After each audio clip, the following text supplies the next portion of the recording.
അസ്സലാമു അലൈക്കും വറഹ്മത്തുള്ളാഹി വബറകാതുഹു. അൽഹംദുലില്ലാഹി വസ്സലാത്തു വസ്സലാമു അലാ അഷ്റഫി റസൂലില്ലാഹി വഅലാ ആലിഹി വസഹ്ബിഹി അൽഫായിസീന ബിറിദല്ലാഹി അമ്മാ ബഅദ്.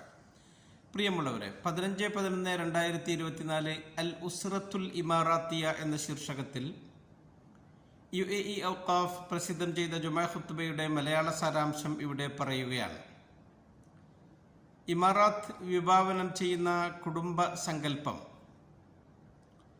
അള്ളാഹു വിശുദ്ധ ഖുർആനിലൂടെ പറയുന്നു, വല്ലാഹു ജഅല ലക്കും മിൻ അൻഫുസിക്കും അസ്വാജൻ വജഅല ലക്കും മിൻ അസ്വാജിക്കും ബനീന വഹഫദ. അള്ളാഹു നിങ്ങളുടെ ശരീരത്തിൽ നിന്ന് തന്നെ നിങ്ങൾക്കുള്ള ഇണകളെ സൃഷ്ടിച്ചു തന്നിരിക്കുന്നു. ആ ഇണകളിൽ നിന്ന് അവൻ നിങ്ങൾക്ക് മക്കളെയും പേരമക്കളെയും നൽകുന്നു. ഇതാണ് ഒരു കുടുംബം. മനുഷ്യൻ്റെ തലമുറ നിലനിൽക്കുന്നത് കുടുംബജീവിതത്തിലൂടെയാണ്. കുടുംബം എന്ന് പറയുന്നത് ഒരു പാഠശാലയാണ്. അവിടെ നിന്ന് നാം കൂടുതൽ പഠിക്കാനും പകർത്താനും ഉണ്ട്. ഒരു സമൂഹം രൂപപ്പെട്ട് വരുന്നത് കുടുംബത്തിലൂടെയാണ്. കുടുംബജീവിതത്തിൻ്റെ ആദ്യ സ്റ്റെപ്പ് വൈവാഹിക ജീവിതമാണ്. അല്ലാഹു സുബ്ഹാനഹു വ തആല മനുഷ്യൻ്റെ പ്രകൃതമായി വിവാഹ ജീവിതത്തെ നമുക്ക് നിശ്ചയിച്ചു തന്നിട്ടുണ്ട്. കഴിഞ്ഞുപോയ നബിമാരുടെയും മുർസലുകളുടെയും ഒക്കെ ചര്യയാണ് വൈവാഹിക ജീവിതം എന്ന് പറയുന്നത്. വിവാഹം നമുക്ക് സംരക്ഷണമാണ്, കാവലാണ്. നാം തെറ്റിലേക്ക് പോകുന്നതിനെ തൊട്ട് തടയുന്നതുമാണത്. ചില യുവതീ-യുവാക്കൾ വിവാഹത്തോട് പുറംതിരിഞ്ഞു നിൽക്കുന്നുണ്ട്. അവർ തിരുനബി സല്ലല്ലാഹു അലൈഹി വസല്ലം തങ്ങളുടെ വിളിയാളം കേട്ടിട്ടില്ലേ? യാ മഅ്ശറ ശബാബ് മൻ ഇസ്തതഅ മിൻകുമുൽ ബാഅത ഫല്യതസവ്വജ്. ഓ യുവസമൂഹമേ, നിങ്ങളിൽ വിവാഹം കഴിക്കാനുള്ള സാഹചര്യം ഒത്തുകൂടിയവൻ വിവാഹം കഴിക്കട്ടെ എന്ന് അവിടുന്ന് പറയുകയാണ്. വിവാഹം എന്ന് പറയുന്നത് വലിയ ഭാരം നാം ചുമക്കലാണ്. നാം ഉത്തരവാദിത്തങ്ങളെ പേറലാണ് എന്നൊക്കെ പറഞ്ഞ് അതിൽ നിന്ന് മാറി നിൽക്കുന്നവരുണ്ട്. സാമ്പത്തികമായ പ്രയാസങ്ങളുള്ളവർ വിവാഹം കഴിക്കുന്നതോടുകൂടെ അല്ലാഹു സുബ്ഹാനഹു വ തആല അവർക്ക് സൗകര്യം നൽകുമെന്ന് ഖുർആൻ നമുക്ക് വാഗ്ദാനം നൽകുന്നുണ്ട്. ഈ യകൂനു ഫുഖറാ യുഗ്നിഹുമുല്ലാഹ് വല്ലാഹു വാസിഉൻ അലീം. നിങ്ങൾ ദരിദ്രരാണെങ്കിൽ അല്ലാഹു സുബ്ഹാനഹു വ തആല നിങ്ങളെ സമ്പന്നരാക്കും അവൻ്റെ അനുഗ്രഹത്തിൽ നിന്ന്. അവൻ വിശാലതയുള്ളവനും എല്ലാം അറിയുന്നവനുമാണ്. നാം തിരുനബിയുടെ ഈ ആഹ്വാനത്തിന് ചെവി കൊടുക്കണം. അല്ലാഹു സുബ്ഹാനഹു വ തആല നമുക്ക് കരാർ ചെയ്ത ആ കരാറിൽ നാം ഉറപ്പുള്ളവരാകണം. നാം കുടുംബജീവിതത്തിലൂടെ സമാധാനവും സന്തോഷവും കണ്ടെത്തണം.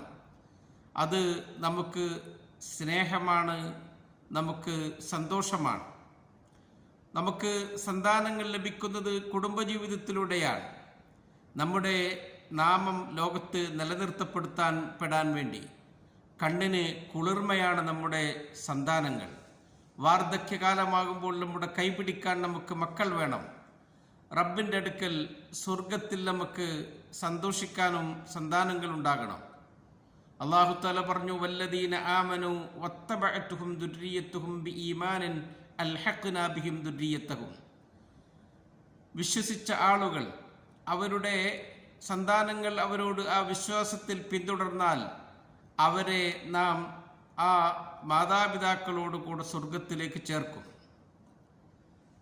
നാം നമ്മുടെ മതം പ്രോത്സാഹിപ്പിക്കുന്ന കുടുംബജീവിതം, നമ്മുടെ രാജ്യം ഏറെ പ്രാധാന്യം നൽകുന്ന ആ കുടുംബജീവിതം, നല്ല സ്വഭാവവും പെരുമാറ്റവും ഉള്ളവരായി റസൂൽ സല്ലല്ലാഹു അലൈഹി വസല്ലം തങ്ങൾ പറഞ്ഞല്ലോ, ഇദാ ജാഅക്കും മൻ തർലൗന ദീനഹു വ ഖുലുഖഹു ഫസവ്വിജൂഹു. നിങ്ങളുടെ അടുക്കലേക്ക് നിങ്ങൾ ദീൻ കൊണ്ടും സ്വഭാവം കൊണ്ടും തൃപ്തിപ്പെടുന്നവർ വരുമ്പോൾ നിങ്ങൾ അവർക്ക് വിവാഹം ചെയ്ത് കൊടുക്കുക. സാമ്പത്തികമായ സൗകര്യങ്ങൾ അത് മാത്രമാണ് ഒരു കുടുംബജീവിതത്തിൻ്റെ അടിത്തറ എന്ന് മനസ്സിലാക്കുന്നവർക്ക് അബദ്ധമാണ്. ഭൗതികമായ സൗകര്യങ്ങൾ എത്ര കൂടുതലുണ്ടെങ്കിലും നമുക്ക് വേണ്ടത് മനസ്സിന് സന്തോഷമാണ്, ആശ്വാസമാണ്. അതിന് നാം മിതത്വം പാലിക്കണം, ലളിത ജീവിതം നയിക്കണം. റസൂൽ സല്ലല്ലാഹു അലൈഹി വസല്ലം തങ്ങളുടെ ഹദീസ് അവിടുന്ന് പറയുകയാണ്, മിൻ യുംനിൽ മർഅത്തി തസ്ഹീലു അംരിഹ വഖില്ലത്തു സദാഖിഹ. ഒരു സ്ത്രീ ഭാഗ്യവതിയാകുകയാണ്, അവൾ നല്ലവളാണ് എന്നതിൻ്റെ അടയാളമാണ് അവളുടെ എല്ലാ കാര്യങ്ങളും അവൾ ലളിതമാക്കൽ, അവളുടെ മഹർ സദാഖ് അത് കുറഞ്ഞതാക്കൽ, അത് നല്ല ലക്ഷണമാണ് എന്ന് അവിടുന്ന് പറയുകയാണ്. നാം ചെലവുകളൊക്കെ ചുരുക്കി നല്ല ആസൂത്രണത്തോടുകൂടെ കുടുംബജീവിതം മുന്നോട്ട് കൊണ്ടുപോകണം. വിവാഹം കഴിക്കുന്നതിൻ്റെ മുമ്പ് നടത്തേണ്ടുന്ന ചില ശ്രദ്ധകളും കരുതലുകളുമൊക്കെ ഉണ്ട്. തിരുനബിയുടെ അടുക്കൽ വന്ന് ഒരു സഹാബി ഞാനൊരു അൻസാരിക്കാരിയായ സ്ത്രീയെ വിവാഹാന്വേഷണം നടത്തിയിട്ടുണ്ട് എന്ന് അറിയിച്ചപ്പോൾ അവിടെ നിന്ന് പറഞ്ഞു, ഇദ്ഹബ് ഫൻദുർ ഇലൈഹ, നീ അവളെ വിവാഹം കഴിക്കുന്നതിൻ്റെ മുമ്പ് അവളെ പോയി കാണണം. ഫഇന്ന ഫി അഅ്യുനിൽ അൻസാരി ഷൈഅ, അൻസാരി സ്ത്രീകളുടെ കണ്ണിൽ ഒരു പ്രത്യേകതയുണ്ട് എന്ന് കേട്ടിട്ടുണ്ട്. അതുകൊണ്ട് നീ വിവാഹം കഴിക്കുന്നതിൻ്റെ മുമ്പ് അവളെ പോയി കാണണം എന്ന് റസൂൽ സല്ലല്ലാഹു അലൈഹി വസല്ലം തങ്ങൾ ഓർമ്മപ്പെടുത്തുകയാണ്. യുവതി യുവാക്കൾ വിവാഹിതരാകുന്നതിന് മുമ്പ് ആവശ്യമായ മെഡിക്കൽ ചെക്കപ്പുകൾ നടത്തണം. വിദഗ്ധരായ ഡോക്ടറുടെ അഭിപ്രായം തേടുന്നതൊക്കെ നല്ലതാണ്. പ്രത്യേകിച്ച് അടുത്ത കുടുംബങ്ങളിൽ നിന്നാണ് നാം വിവാഹം കഴിക്കുന്നത് എങ്കിൽ അത് നമ്മുടെ സന്താനങ്ങളുടെ ഭാവിയൊക്കെ ബാധിക്കാൻ സാധ്യതയുണ്ട്. അംഗവൈകല്യങ്ങൾക്കും അതുപോലെ തന്നെ പാരമ്പര്യമായ രോഗങ്ങൾക്കുമൊക്കെ കാരണമാകുമെന്ന് പുതിയ പഠനങ്ങൾ നമ്മൾ പറയുമ്പോൾ അതിന് ആവശ്യമായ ചെക്കപ്പുകളൊക്കെ നാം നടത്തിയാവണം നമ്മൾ കുടുംബജീവിതത്തിലേക്ക് പ്രവേശിക്കേണ്ടത് എന്ന് പ്രത്യേകം ഓർമ്മപ്പെടുത്തുകയാണ്. നാം നല്ല കാഴ്ചപ്പാടോടുകൂടെ നല്ല തീരുമാനങ്ങളോടുകൂടെയാകണം നാം ആ ജീവിതത്തിലേക്ക് പ്രവേശിക്കേണ്ടത്. മത്തായബുലുൽ ബുന്യാനി യൗമൻ തമാമഹു ഇദാ കുൻത തബ്നിഹി വഗൈറുക യഹ്ദിമു. കവി ചോദിക്കുന്നുണ്ട്, എപ്പോഴാണ് ഈ വീടിൻ്റെ നിർമ്മാണം പൂർത്തിയാകുക?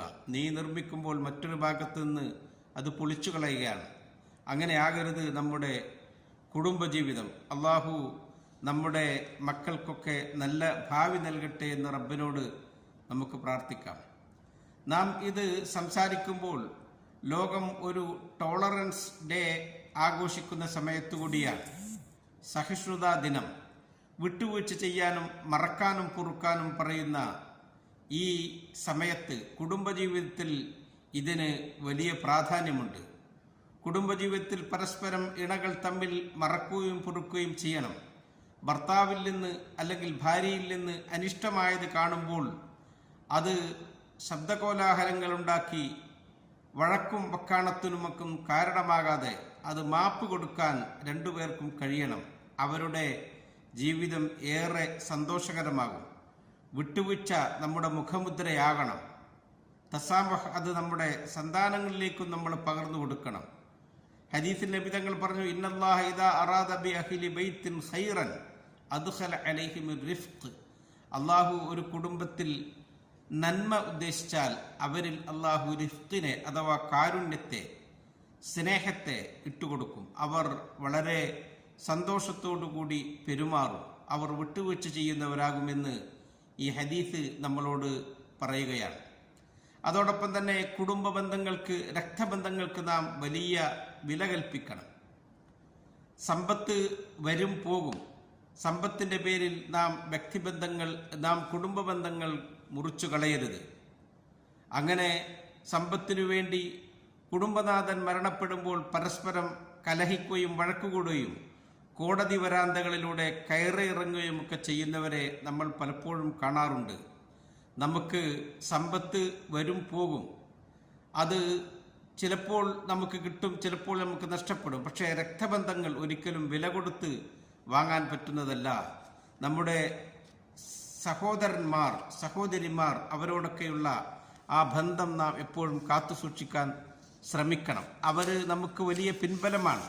മഹാനായ മൂസ നബി അലൈഹിസ്സലാമിന് സഹായിയായി അല്ലാഹു തആല ഹാറൂൻ നബി അലൈഹിസ്സലാമിനെ നിശ്ചയിച്ചു കൊടുത്തപ്പോൾ അവിടുന്ന് പറഞ്ഞ ഒരു വചനമുണ്ട്, സനശുദ്ദു അദുദക ബി അഖീഖ്. നിന്റെ സഹോദരനെ പ്രവാചകനായി നിയമിക്കൽ കൊണ്ട് നിന്നെ നാം ശക്തിപ്പെടുത്തുകയാണ് എന്ന്. അവർ നമ്മുടെ ശക്തിയാണ്, നമ്മുടെ കാവലാണ്. അല്ലാഹു സുബ്ഹാനഹു വ തആല നമുക്ക് സന്തോഷമുള്ള കുടുംബജീവിതം നൽകട്ടെ എന്ന് ദുആ ചെയ്തുകൊണ്ട് നിർത്തുന്നു. അസ്സലാമു അലൈക്കും വറഹ്മത്തുള്ളാഹി വബറകാതുഹു.